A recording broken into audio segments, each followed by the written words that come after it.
Bichito, cuento, cerrar y roncar. Esto tiene pinta de los 7 enanitos, míralos.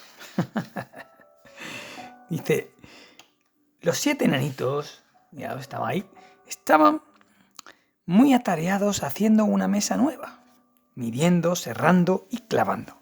Gruñón miró a Dormilón, que no les ayudaba, y dijo, ¿qué enano más vago eres? ¿Yo? ¿Qué va? Bostezó Dormilón. Lo que pasa es que no sé qué hacer. ¿Podrías cortar un poco de leña? Gruñó Gruñón. Toma estos pedazos de madera y vete a serrarlos a la leñera.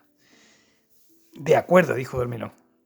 Agarró una buena brazada de madera y una sierra y se fue a la leñera. Los demás enanos estaban ensamblando tablas para hacer la encimera de la mesa, bajo la cual clavaron 2 listones cruzados como refuerzo. Ahora nos toca poner las patas, dijo Monachón. ¿Dónde están?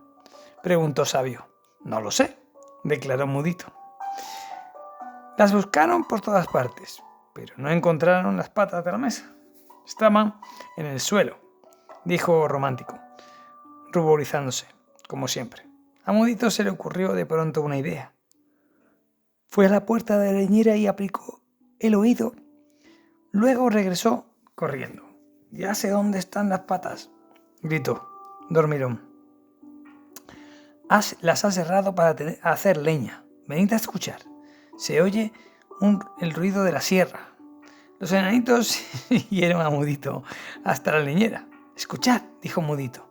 Pero el gruñón abrió la puerta de golpe y entró.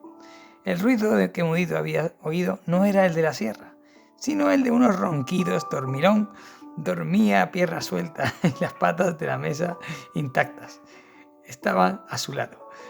Me volví a equivocar, suspiró Mudito. Gracias a Dios, sonrió Monachón. Ahora podemos terminar la mesa. Fíjate. Ahí durmiendo la mona.